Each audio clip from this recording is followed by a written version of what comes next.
Pakde Baladewa sing sumusul kelawan lakune Antasena nggone bakal nyang Plongkowati. Iya, Nger. Katem ben wae ana mungsuh ingkang nekani Praja Ngamarta ora liya putra siswane Begawan Druna. Banjur Pakde, aku kelawan Kakang Anoman sing wis bisa ngundurake, Nger. Syukur sekeni jemurung matur nuwun ya, Pakde. Iya, tiba sepadha-padha. Banjur kersane Pakde Baladewa kepiye? Ngene, Nger. Andum slamet, andum gawe. Tak jaluk kowe kudu iso madangke lakon Plongkowati. Adimu Abimanyu aja nganti kena ngopo-ngopo. Penggaan bapakmu Werkudara. Ya, Pakde. Dene pun dhewe bakal ngupadi denunge Yayi Prabu Sri Bathara Kresna kelawan Yayi Setyaki mbuh dina iki ana ngendi? Ya, jipinuji njaluk donga pangestu muga kasembatan nggonku bakal menggak bapak Werkudara nggone bakal nyikara kelawan Yayi Abimanyu. Ya, sing hati-hati, Nggih.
Saya dalu raras abelintang kumedhak tistis sonyo tengah wengi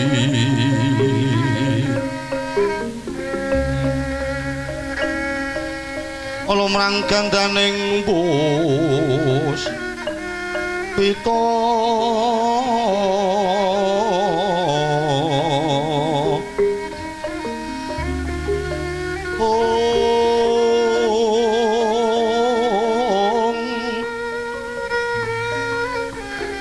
karangwan ing udyan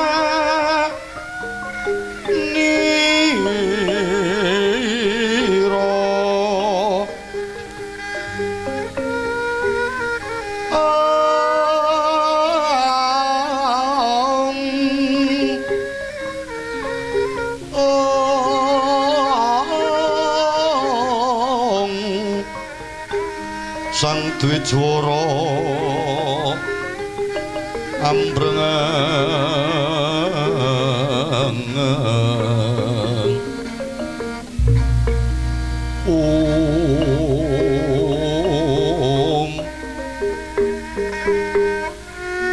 ler swarane matu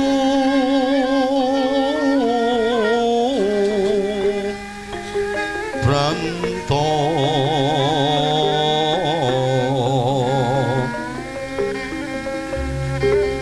manungso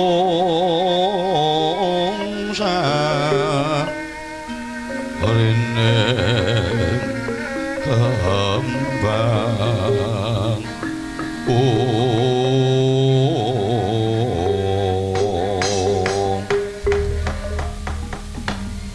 bocah bajang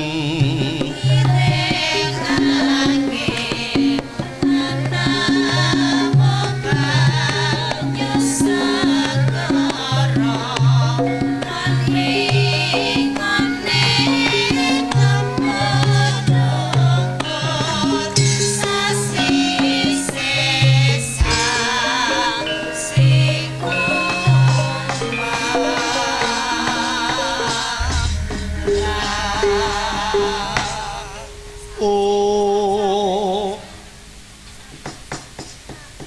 ing Maduraras ora naras gatining kondo kudu kumedhap kado gedhepe kenya kang tinala krama karuna karnan panjraing siti didong permanem pranaweng tilaka taman indah hangalela pinarbawing Suraratri sinawung kitaning Brahmana singkang kapadaning sih tuwing ngancik-wancik ing dalu dereng wonten sambeting kondo nalika semana ngancik wancining gara-gara metune Panakawan Gareng Petruk Bagong gedhog candrane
sore ayo kanca padha dolanan rene bebarengan rame-rame eno kegocekan kae-kae remulane yen tak sawang wong awe-awe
wilujeng enjing.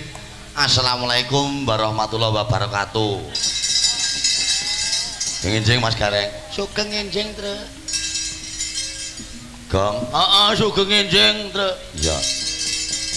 Mangayu bagya suka mangun suka nderek wungon nderek cegah wungon tirakatan syukuranipun panjenenganipun Bapak Haji Marjuki. Mas Gareng. Heeh. Walimatul nikah. Kula koni jawab kabul ya, Truk. Iya. Apa sing dikersakne bisa kasembadan, apa sing digayuh bisa ketekan satemah anggonipun panjenenganipun Simbah Haji Marjuki lan uga garwanipun sageta kiyat pinaringan rahayu wilujeng sehat, kiyat anggenipun momong putra wayahipun nganti besok kaken-kaken inen-inen. Entuk wayune katentreman kamulyan. Iya. Tinebena saka suker sakit balak bebendu ilang saka keluarga panjenenganipun Bapak Haji Marjuki sumarambah sak kiwa tengene lan uga lingkungan ana Simpang Agung ya, Truk. Nggih.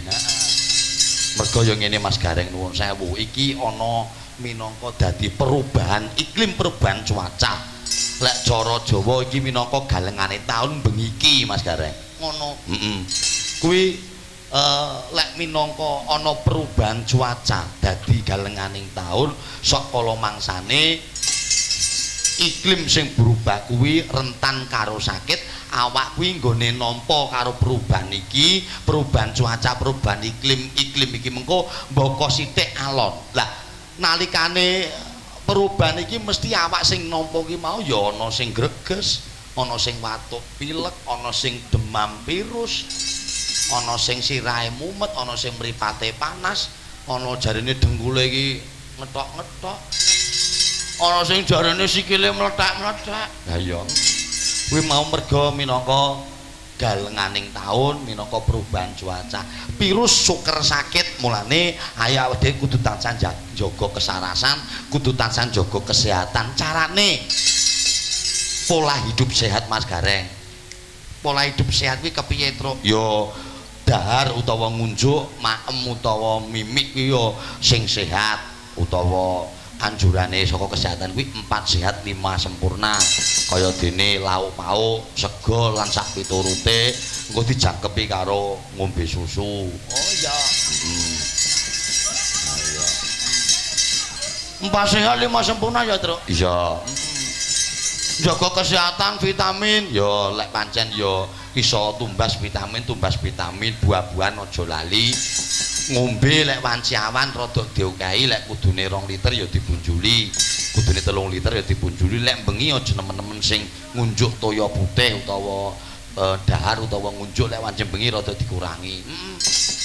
Nang awak ya gelem lemu, penyakit ya gelem teka, Truk. Ya mulane wong tirakat kuwi ora kudu betah lopo, betah guling, ora kudu gekeng, prihatin, ora ubah, ora nang jero kamar nganti petengan ora kudu ngono. Ngurang-ngurangi gelem sinau, gelem mawas diri, maca kahanan sing wis kelakon, lan uga durung kelakon, kuwi ya prihatin. Biasane sedina sewengi kok mangan 4 piring utawa ping 4 ya dikurangi ping 3 utawa ping 7 kuwi ya prihatin. Biasane kok ngunjuke kuwi kok sedina kopine ping 5 digawe ping 7 kuwi ya prihatin. Biasane sedina sewengi ngerokoke kok 4 selop utawa 4 bungkus digawe 2 bungkus ya prihatin. Iya. Ah ya prihatin ki maneka warna ya anu Truk ya. Iya Mas Gareng. Alipun dalu menika monggo sami manjatake syukur dene kok kula panjenengan nuwun sewu dinten utawi enjing menika gegat menika ingkang sami tirakatan cegah wungun wonten dalemipun Bapak Haji Marjuki. Monggo sami-sami matur nuwun ngarsane Gusti awit tasih pinaringan nikmat syukur lan uga nikmat sehat. Merga penting ya Truk. Oh sehat niku penting Mas tenan. Wah wong sakit wong lara niku kuwi wangel utawa rekoso. Lah lek mriyang genah obate gek diobatne mari lek mboten genah. Lho niku lho. Mulane wong lek diwenehi ganjaran dipani ganjaran sing gawe urip perkara lara ya aja nemen-nemen nggone gresah, aja nemen-nemen nggone gresula. dilakoni kanthi lahir batin karo donga lan uga ikhtiar usaha supaya ndang entuk tamba. Lek sing diparingi sehat aja kok nemen-nemen sing bungah. Ya ngono. Mergo wong kuwi kahanane ora ajeg cakra manggilingan, sok nang dhuwur, sok nang ngisor, sok nang tengah, sok diubengne ngono. Ha iya. Lelakon donya datane wis-wis. Ha iya. Tan saruon rupa warna-warna. Padang peteng wis mestine. Ha iya. Nang donya iki lek ora padang ya peteng ya, Truk. Iya. Yen peteng aja bingung, yen padang aja mbungai. Yen peteng aja bingung, lek padang aja mbungai. Yen kurang aja sambat, yen cukup jombambung. Yen kurang utawa ora enek ya aja nemen-nemen sing sambat, lek lagi kecukupan rasa kemelinti, rasa mbambung ya, Truk. Iya. Yen kira nampa nugraha aja sumbar wong sumbar ngidam neraka. Lho. Wong sumbar ki kaya padha karo wong kemlinti, wong kemlelet, wong sirik. Wong kibir kula mala.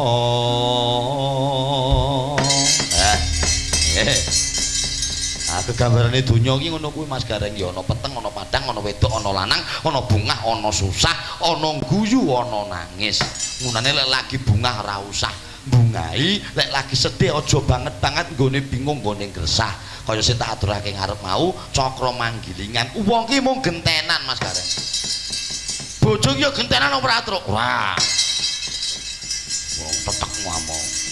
Wong kuwi kahanane mung gentenan ora jek. Lek saiki nang dhuwur udakara ya sesuk bakale minggir nang tengah engko bakale mudhun nang isor. Sing nang isor aja nemen-nemen rumangsa kok ngeres awake rumangsa Gusti ora gatekne aja ngono. Mergo mengko bakale mubeng ya nang tengah ya nang dhuwur. Lha lek kok pangga begegek nang isor mergane wong kuwi ora gelem usaha kok. Ora gelem usaha malah senengane atine serik, ngono. Senengane atine serik malah rasan-rasan kono-kono. Oh, kae iki mergo ngono kae dadi wong sing sugih mblegedhu ngono kae. Dadi wong penak uripe kae mung mergo topo nang ngisor buk, topo karo demit, njaluk karo sing mbau reksa nang kono. Lah kuwi malah ora prayoga. Lek perlu didelok prosese ya, Truk. Didelok prosese. Heeh. Ora mesti wong nang ngalam donya kok ngerti nyingkrik nang dhuwur, mesti nganggo proses. Iya. Diwiwiti saka ngisor terus saya munggah terus mengkingkrik nang dhuwur. Iya. Mulane ya dhewe kudu padha-padha ngerti trima ing pandum. Aja nemen-nemen gone gresah. Nuwun. Minangkane pundhutan sedherek dilakoni ya Mas Gareng di Bagong. Nah menika wonten napa niki kutut manggung kalian perahu layar. Oh iya. Mau sing urung nembang anu Duk Depita. Duk Depita iki mang spesialis nyongok goro-goro. Ayo sugeng dalu Mbak Depita jam 3 esuk. Nembang ya Nok ya, nembang ya. Nembang apa Nok? Ayo. Monggo. Derek apa? Aja sing berbau keyboard. Jineman mawon. Jineman. Wah, iki bocah SMP kelas 2 wani jineman. Jinemane napa? Jineman Mendes. Oh, iya lali aku jinemane Mendes. Heeh. Heeh, jineman Mendes mawon nggih boten saged diteruske langgame nggih. Heeh, wektune pun saya ngesuk, Nduk. Ya. Jineman Mendes Mbak Depita. Heeh.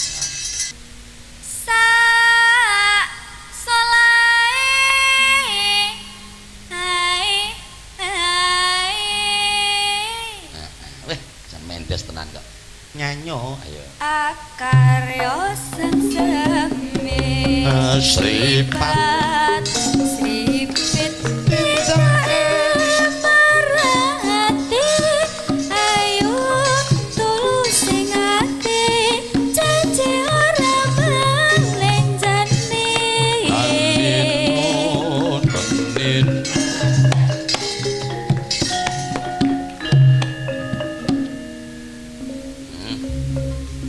ora lali to, Nduk. nanu ayo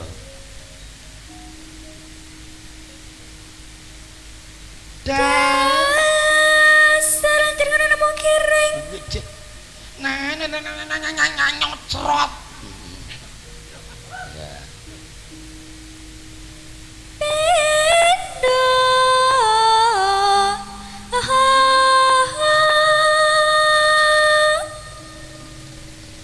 pindo masih Pendo masih nang ayo nang weng nano kewasyen ngandika lawas ngujiwati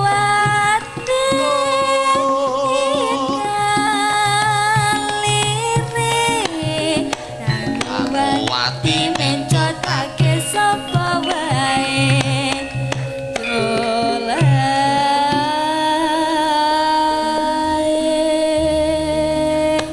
eh ayo ayo ayo ayo newa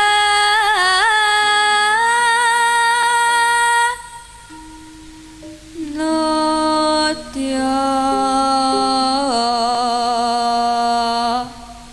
kudu ya kudu bisa bedake becik lan ala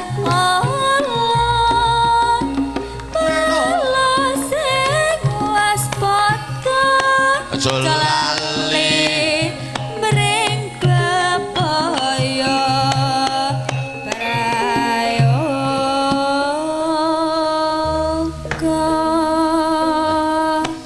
kok ya iso jeneman Mendes lho ya sing marahi sinten kok sing marahi Pakde Gurit. weh Pak Digurit meneh wong apa-apa iso lho kan do serik lho lah dalange pinter sithik nu do serik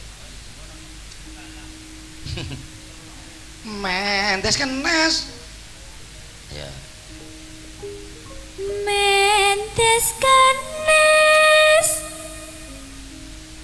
kenes kanes nenes kanas kanes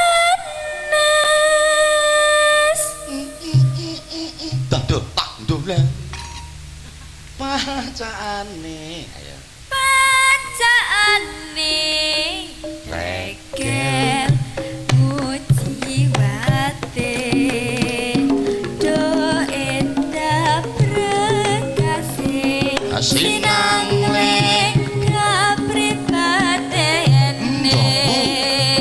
Duh, Kipoye cembalair batine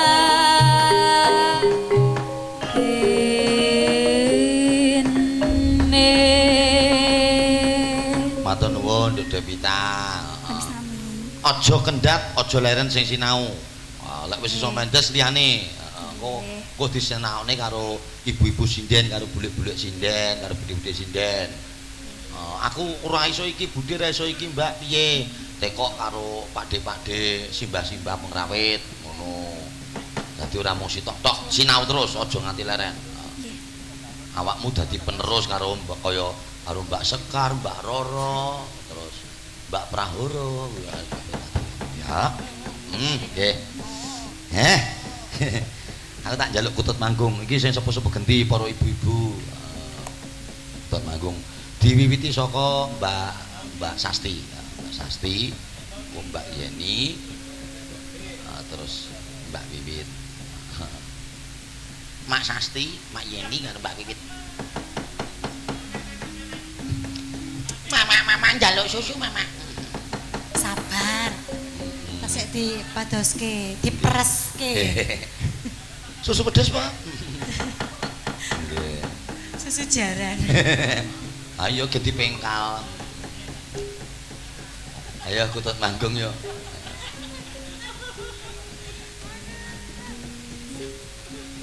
Paman langsung diombeni ngono piye, Mbak? Cocok mboten?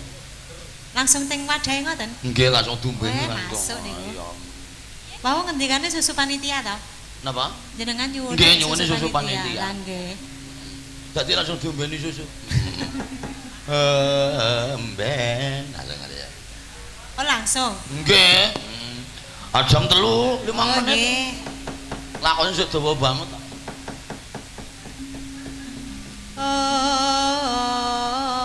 Emben. Tintingane Pak Klinting iki wijang cetok. Lah titik sedowan sinden. Lah nggih to. Jan radi gleor. Na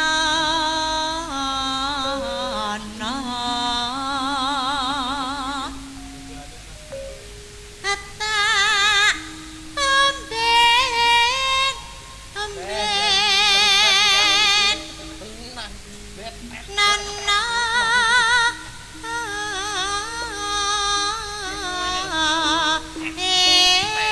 mano kutut harap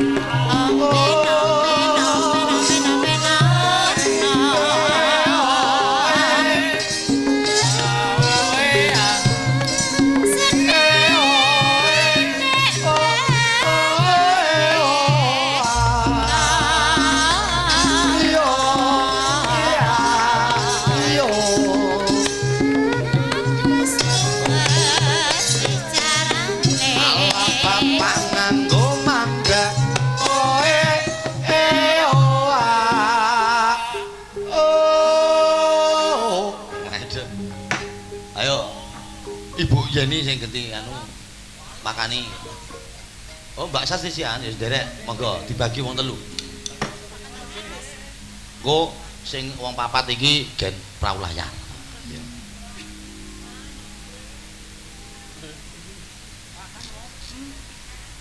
Pakan pakan kan pakan nono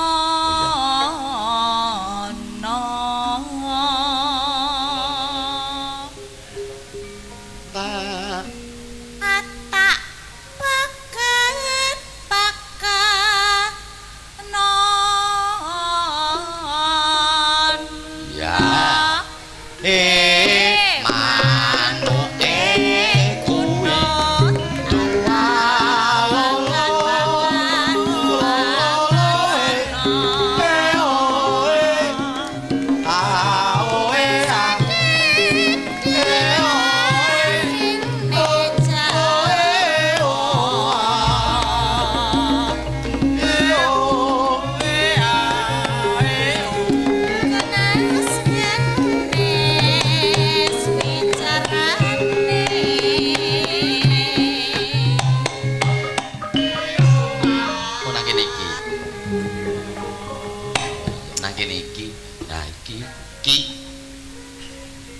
nano ayo Traheng nata traheng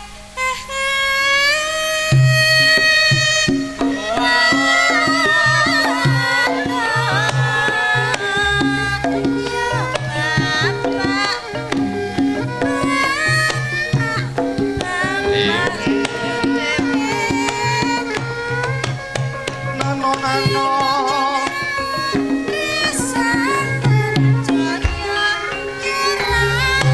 yo ya yo je no nano je yak yo ae nonton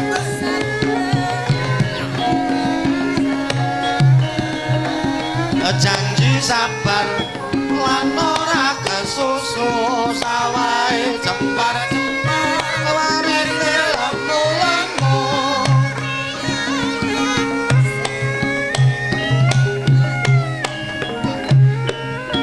arso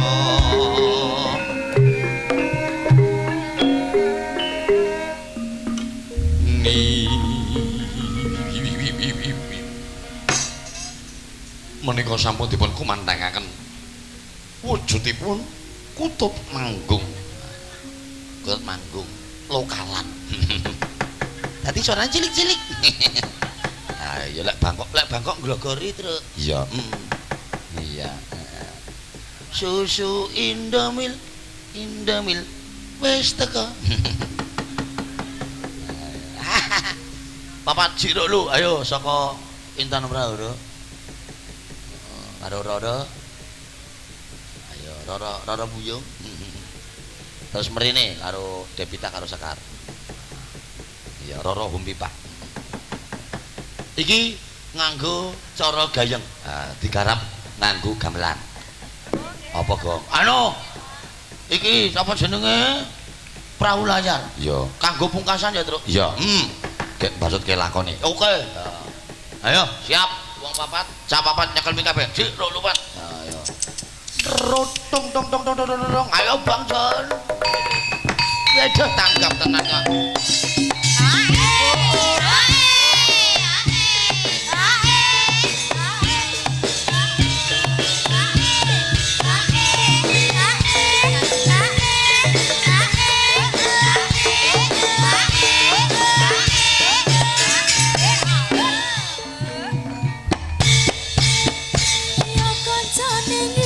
Gembira, alera tera, banyune sekoro.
rembulan sing langit kelap katon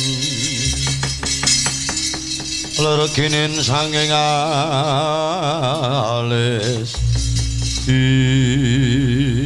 anakku nggih anakku bocah bagus Plongkowati Abimanyu inggih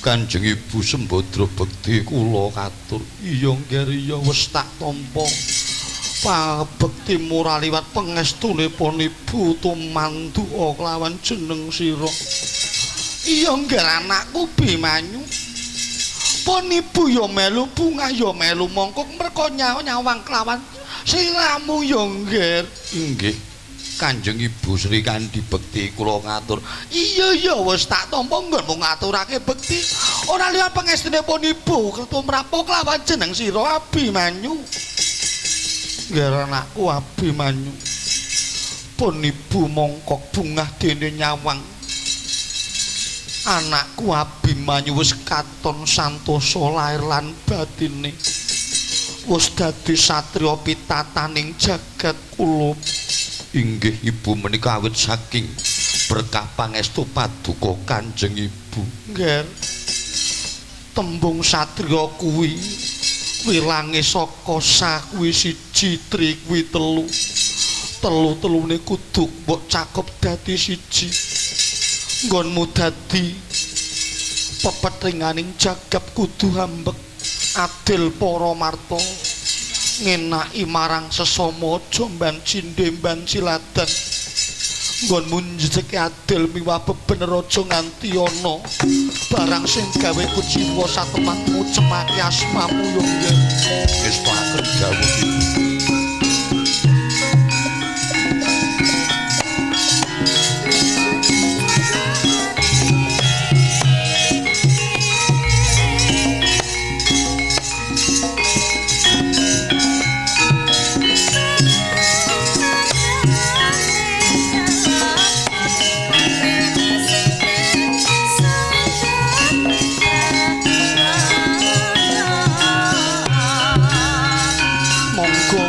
Kanjeng Parang rawuh wonten Plongkowati maturi sugeng tindak monggo Kanjeng Parang bekti kula katur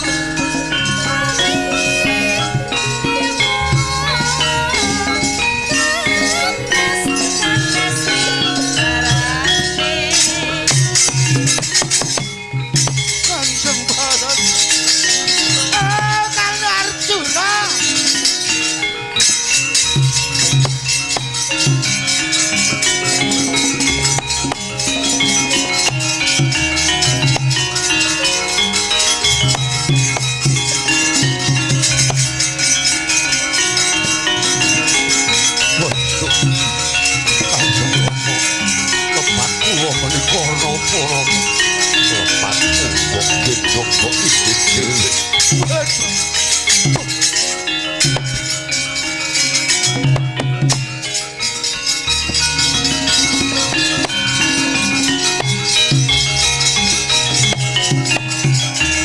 Pangeran Arjuna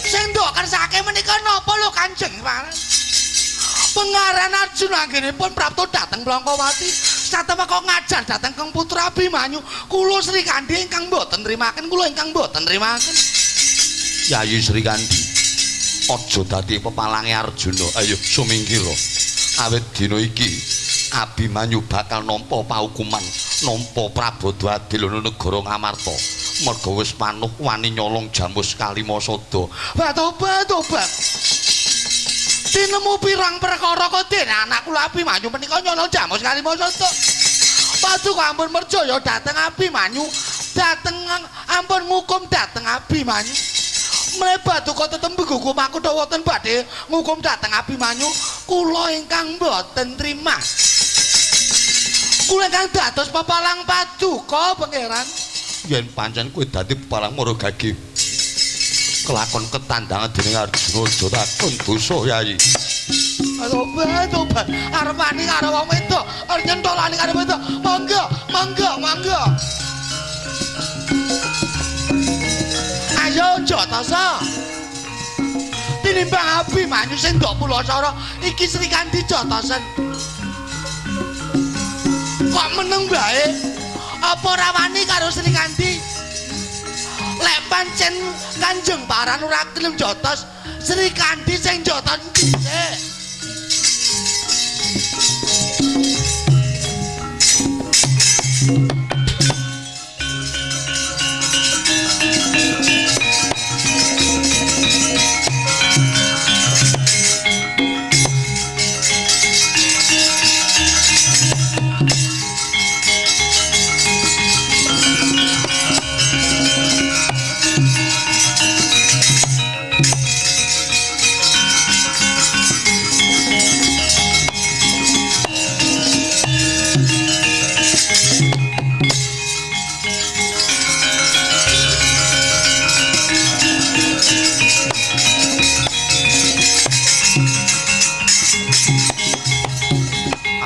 Gatotkaca sing wani ngalang-alangi kelawan pamanmu Arjuna. Nyuwun pangapunten Kanjeng Waman. Sejatosipun Yayi Abimanyu menika mboten lepat. Menika awit saking pamitnahipun tiyang Astina. Sejatosipun Wa Prabu Sri Bathara Kresna menika namung pangimba-imbanipun Eyang Begawan Dono saking negari Ngastina. Aja ngucap waton. Ora ndadak nganggo watonan ayu sumingkira. Dina iki aku bakal nyekel Abimanyu. Aku wirang ngatasé duwe anak kok dadi genthu dadi maling. Ayo sumingkira Gatotkaca. Mboten Kanjeng Paman. Kula menika ingkang menggak. Kula mboten trima. Yayi Abimanyu menika mboten lepat. Menika awit saking pitnahipun tiyang Astina. Yen mangkono bakal ketandangan dening Arjuna.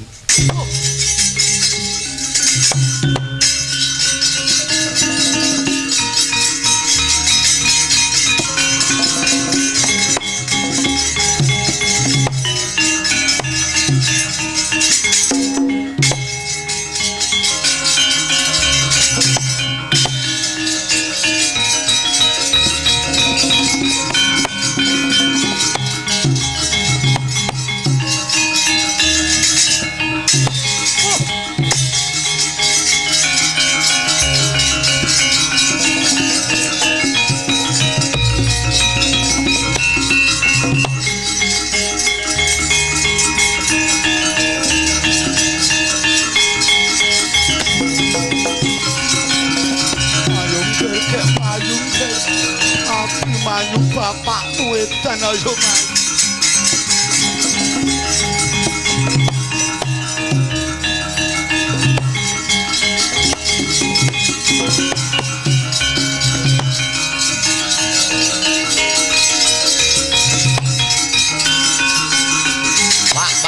Pak, leren. Wah, foto semua.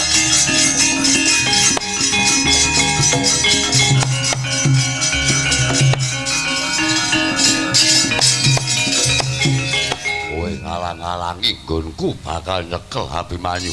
Sabar Pak, aku lak wis matur nono ngarep mau sabar. Nyatane kebukti to. Kebukti piye? Pakde Kresna sing teka nyang Amarta kuwi mono mung ulas-ulas kuwi Pakde Kresna palsu. Sejatine kuwi wong Ngastina, pendhita Ngastina Mbah Durna. Wah, aja mitnah liyan.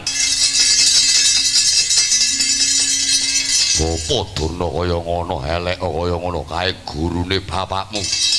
Iya, aku ngerti, Pak. Yen ngerti ora usah dadak kaken srewet. Mengkira tak cekel Abimanyu. Kosek, aku duweni bukti. Bukti apa? Sejatine kuwi Pakde Kresna kuwi mung ulas-ulas. Pakde Kresna kuwi mono mung palsu. Nek sejatine Mbah Durna, Kakang Antarja gawan mene tersangkane. Ya. Antarja.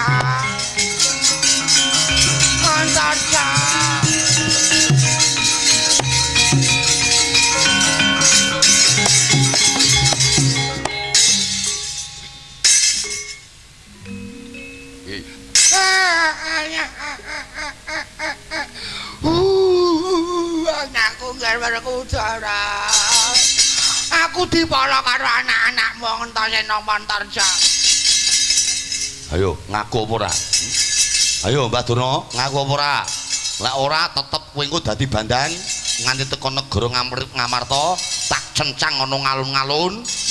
Tak cencang nang wit gen diplintingi caci cilik. Aja, ora aja. Wah, iki ana apa Durna guru papaku? Werkudara. Piye? Aku sing luput.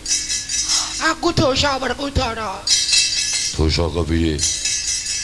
Sing gedhe pangapuramu ya nggar anakku ya nggar ya nang ya Li. Perkara apa? Aku mau sing teko nang negara Ngamarta. Wah, nalare piye? Aku mau sing teko nang negara Ngamarta. Aku membo-membo salah kedaden dadi Ratu Ndarawati. Mitnah karo anakmu Abimanyu, ben Abimanyu mati. Pandhawa terus bingung atine.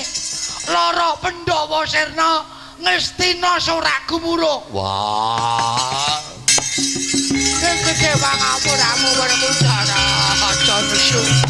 Aja nesu lawan bapak yang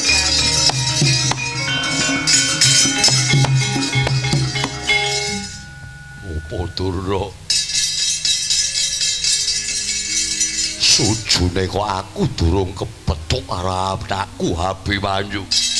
Upama kepethuk sida ketandang Werkudara Abimanyu tekane pati mung saka pokale Bapak Durna. Aku dosa, aku luput, aku njaluk pangapura ya nggar Werkudara. Ya nang ya Lik ya nggar njaluk pangapura ya nggar ya. Wah. Perkara iki Werkudara melu cawe-cawe. Werkudara wirang hak pasrahke karo anak-anak. Werkudara. Werkudara.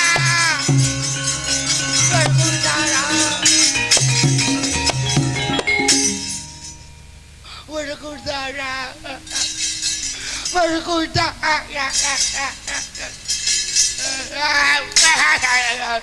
Wah, nak anu putuk wang sarja.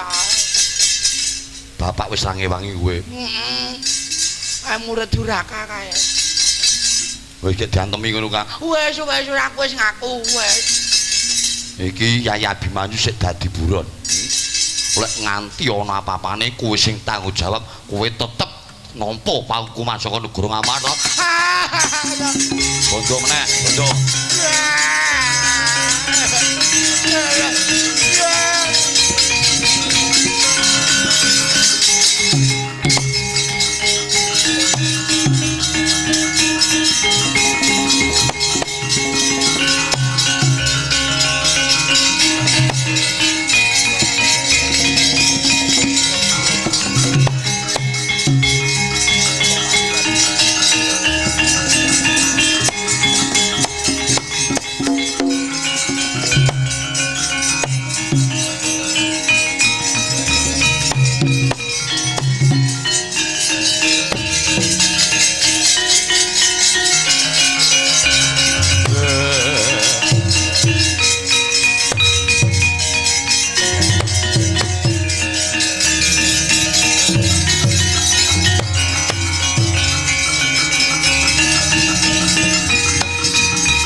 ati netraning uga rapuh anggane potito anggane uga rapuh nuwun sewu Raden Ayu wah Yayi wonten dawuh nganti gidho aku ketekan ana piyayi agung dasare Sulistya ing wani wah mutuk ayu tenan lho nggih mongko iki pertapan nang desa esa-esa kaya ngene kok kerawan para priyagung nyuwun pangapunten panjenengan menika sinten kok kados sumengko tindakipun ngantos kepelajar dumugi pertapan kula Widara Payung menika penemban sing gedhe pangapuramu yen takon kelawan aku jenengku Dewi Wara Sembadra banjur sing ana mburiku iki Abimanyu putraku panjenenganmu sapa penemban Raden Ayu ndangu dateng nami kula Resi Widara Dewa sing ana mburiku iki adiku ya cantrikku nami Widara Yaksa Raden Ayu wonten wigatos napa dene panjenengan ngantos dumugi pertapan kula penemban tekaku mrene keplayu ya sabab mung kepengin ngayomi putraku iki tegesipun iya ana kedadian sing gawe lingsem dene bojoku dhewe ingkang aran Pangeran Janaka nesu tanpa sabab banjur merjaya putrane dhewe si Abimanyu tanpa ana keterangan ingkang cetha mula tekaku mrene mung arep njaluk pitulungan marang panjenenganmu penemban kersa ngayomi putraku Abimanyu syukur bage aku ya iso nunut urip ana kene merga yen nganti konangan Pangeran Arjuna Wuruntan Wurunga mung bakal merjaya Abimanyu waduh Raden Ayu kula menika sampun tanggap menapa ingkang panjenengan critakake namung nuwun sewu lho kula mboten saged ngayomi paduka Raden Ayu kelawan Keng Putra Abimanyu menika sababipun menapa penemban awet dinten mangke wonten pakaryan ingkang wigati ana gawean sing penting ngoten kula katemben kemawon entuk wisik saking Jawata bilih sedaya para brahmana Wasupitri pendhita menika kedah sowan dhateng Suralaya saperlu melu nyekseni anggenipun para Jawata badhe ndawahaken paukuman dhateng titah ingkang rusak kahanan Suralaya Sang Dyahayu bakal ngukum marang menungsa sing rusak kahanan Suralaya penemban nggih miturut dawuh dewa tembe mawon wonten titah kalih ingkang tanpa kejarak dawah wonten taman kasuwargan Suralaya satemah damel rusak kahananipun para widodara widodari padha keplayu keweden merga taman kasuwargan ketiban menungsa loro niku wau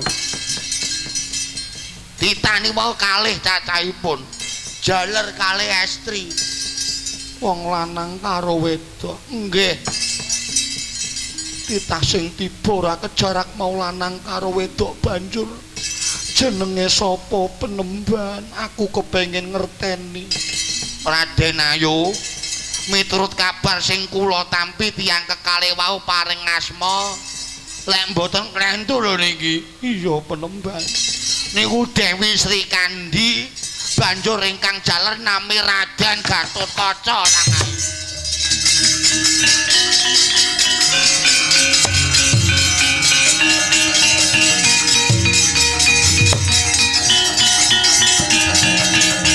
Dewi Sri Kandi anakku Gatotkaca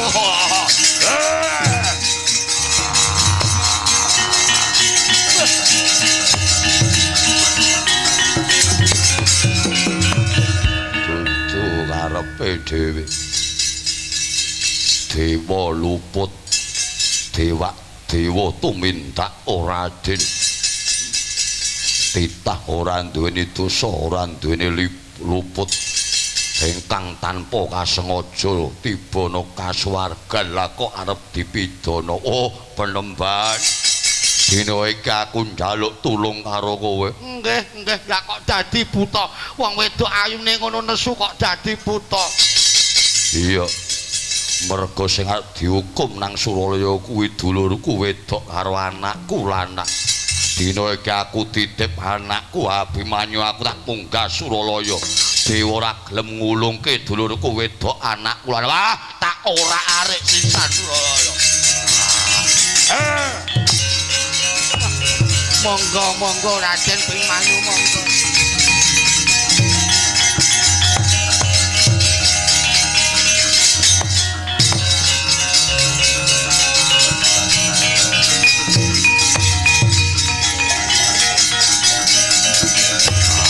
Dewa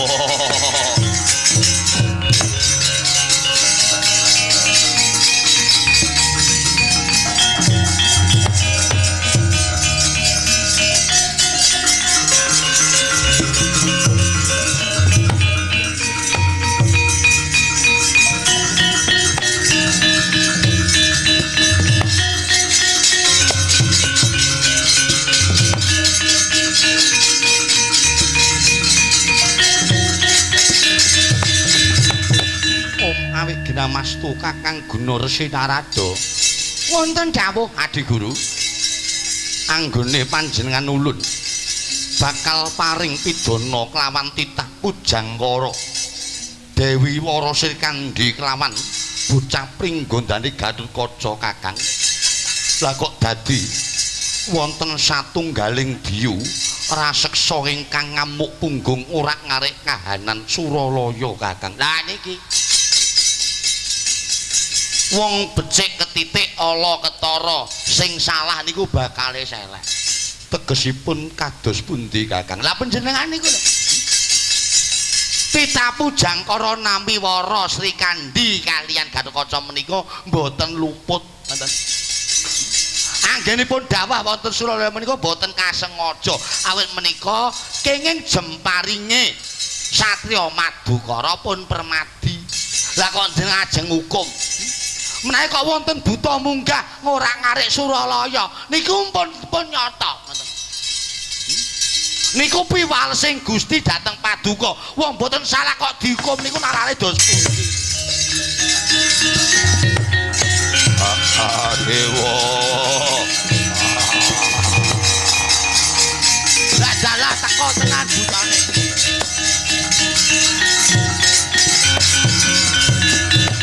Ayo.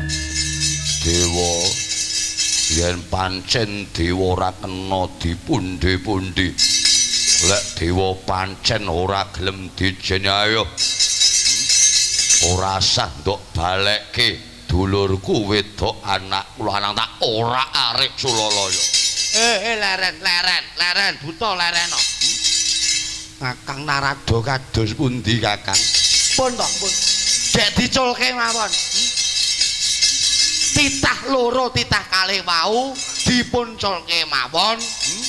Ampun panjenengan paringi pahukuman. Mengke mboten rampung-rampung Suralaya malah geger tintrim niki. Ayo mbok balekke apa ora? Ora mbok balekke dulurku wedok anakku lanang. Wah, kelakon Suralaya tak nggo ngriyok.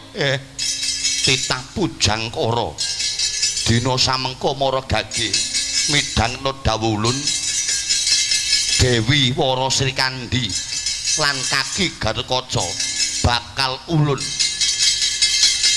luwari anggone nampa paukuman bali ana ing Arcapada. Matur nuwun pukulun matur nuwun.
mawur ngawur wurasan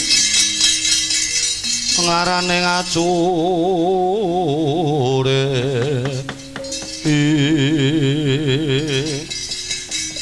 Yayi Cantrik Widara Yaksa inggih Kakang Penemban lagi malah teka Dewi Wara Sembadra yang nggawa rodok motok meneh Penemban iki sing tak gunem sing tak aturake adikku Dewi Wara Sri Kandi inggih Penemban kula menika Dewi Wara Sri Kandi lajeng dinten menika panjenengan saged ngluwari penandange Dewi Wara Sri Kandi wonten Suralaya awit badhe kaukum dening Jawata iya Penemban malah dina samengko entuk palilahmu aku kelawan adikku wadon Dewi Wara Sri Kandi bakal suwita ana ngarsamu syukur bagi aku wong loro ndok pek bojo Penemban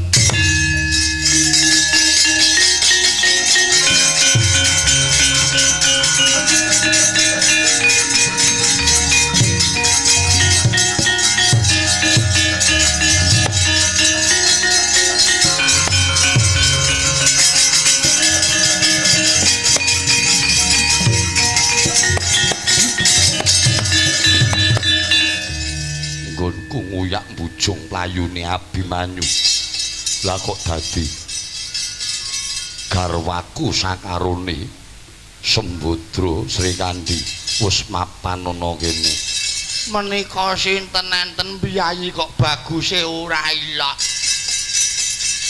Penemban iki mono putraku lan garwaku sakarone Dewi Wara Sembadra wonten dawuhmu apa mrene aja cedhak-cedhak mrono emoh Sri Kandi napa nyedak pun Kakang aja nang kono ora sudi wong lanang cengkiling wong lanang tega tegel mentara karo anake ora sudi aku tak melu karo Penemban iki wae ya Mbak Yu ya melu iki wae malah penak nuwun sewu panjenengan menika sinten kok wonten pertapan kula menika kok tepungno wae aku Satya Madukara Raden Janaka Penemban dina iki entuk palilahmu Abimanyu anakku lan garwaku bakal tak gawa bali mboten saged niki Dewi Wara Sembadra lan Dewi Sri Kandi menika sampun swita kalih kula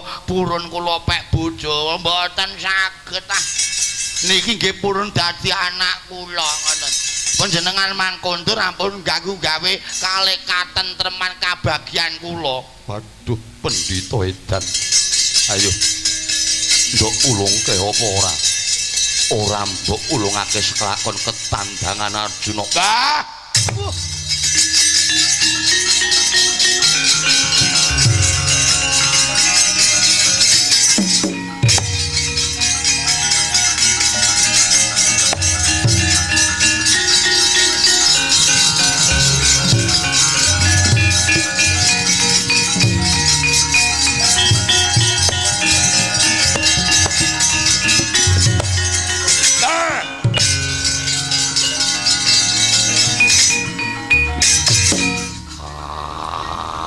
kowe sapa Widara Yaksa cantrike Penemban ayo ora gelem minggat saka kene aku lagi giget maju kelakon legandang dene aku ho pat ho pat boy bok ha ho pat pat pat pat pat What? No!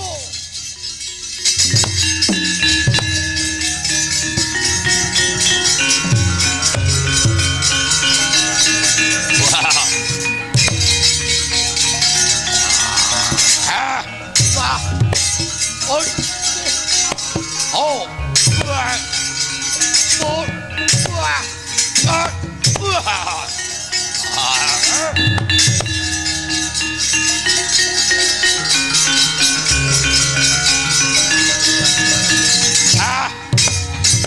Kakang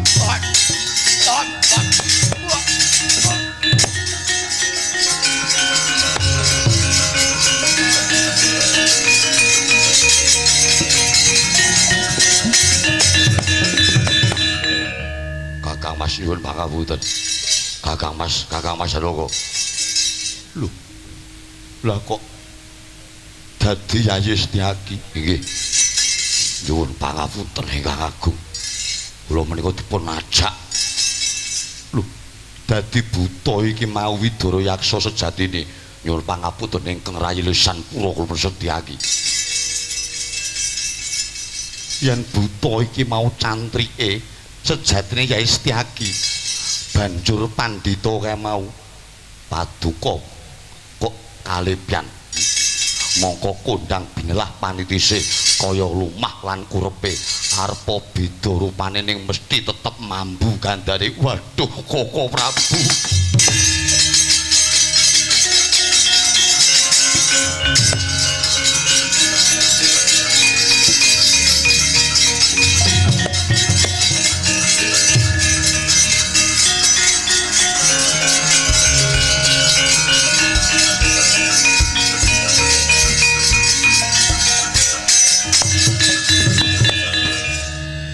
Raden Arjuna pripun? Nyuwun pangapunten bekti kula katur. Lah kok kowe ngaturake bekti karo aku ketemu pirang perkara? Maliya bulus puleng kula mboten badhe kalepyan. Koko Prabu Ndorwadi bekti kula katur. Waduh adhiku Di.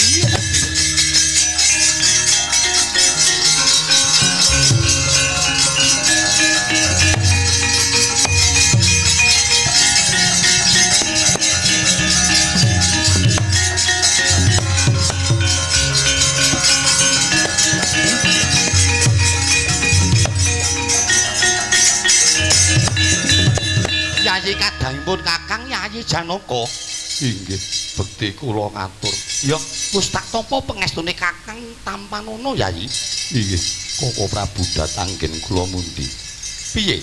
Saka panemumu kepiye? Inggih, kula ingkang lepat. Anakku ngger Bimanyu sing gedhe pangapuramu yo ngger. Inggih Kanjeng Waran Kanjeng Rama. Dawah sesami.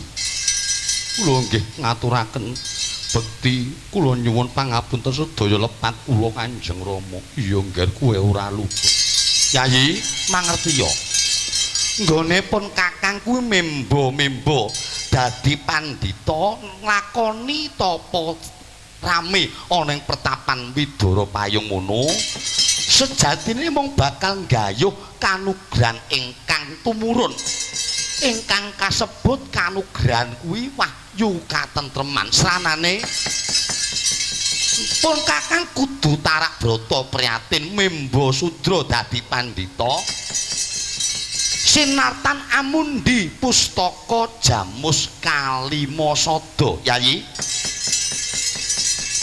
minangka lestarine kuncarane mulyane kadang-kadangku Brata Pandhawa pun Kakang lila legawa pisah kelawan garwa putra tilar praja ngenggoni papan kang sepi ana pradesan mung kepengin nggayuh kanugrahan wahyu katentreman kanggo mulyane para Pandhawa jamus ana tanganipun Kakang Yayi. Waduh inggih Koko Prabu inggih.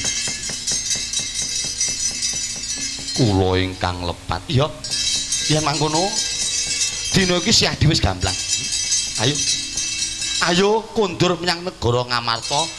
Tumurune wahyu kanugrahan, wahyu kamulyan, wahyu katentreman. Wis sumanding kelawan para kadangku Pandhawa Yayi. Antarja Antasena. Ing gedhe pangapuramu. Wangsarja.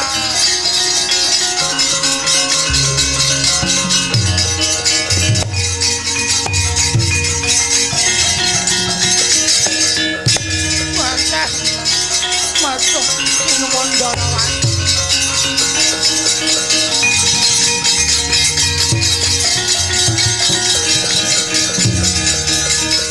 Pak Kresna, Ya, Nger.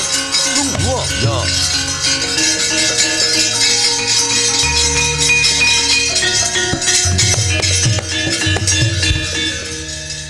apa Penemban Durna dadi bandan? Kula lepas kula dosa. Kula menika tiyang reget. Nalare kados pundi, Pakde? Iki mamamu sing mimbo-mimbo dadi Pakde Kresna mitnah karo adiku lan Abimanyu sing nyolong Jamus Kalimasada. Lah dalah. Mekaten Bapak Penemban. Nggih, kula dipun kengken kalian Kurawa kalih Ngastina. Kula nyuwun pangapunten ingkang ageng kula dipun bondo wiwit sore ngantos semanten ditutuki teng dalan. Ketemu watu tutuk. Ketemu ayat tutune ayat tuk. Ketemu bleng ya dicacakne bleng tuk. Pun remuk kulane. Kula nyuwun pangayoman sinuwun Darawati. Nggih, Penemban. Tiyang gesang menika mesti nggadahi luput dinten menika paduka sampun ngakeni dhateng kalepatanipun. Sampun kula luput. Kula menika tiyang reget, kula tiyang dosa. Kula nyuwun pangapura. Nggih. Menawi mekaten gedhe pangapurane para kadang kula Pandhawa lan uga putra-putrane. Ning dina samengko kondangna ing jagat Bapak. Bilih kadang kula para Pandhawa sampun nampi kanugrahan saking Gusti wujuding wahyu kamulyan katentreman minangka lestari sejarah para Pandhawa sak putra-putrane kondangnya nang negara Ngastina Bali ya Bapak Penemban. Nggih, kula tak wangsul lan nyuwun pamit. Bali tenan kula.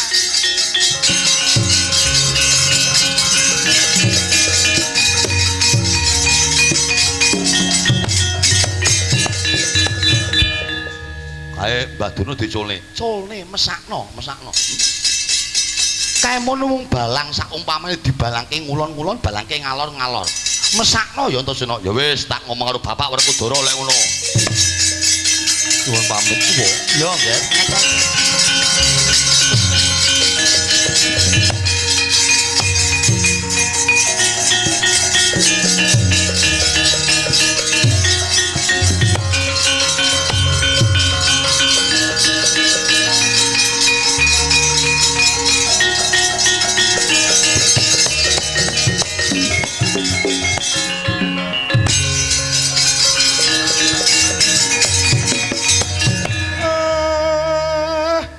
Nyatanipun sumilak biar padang tetrawangan.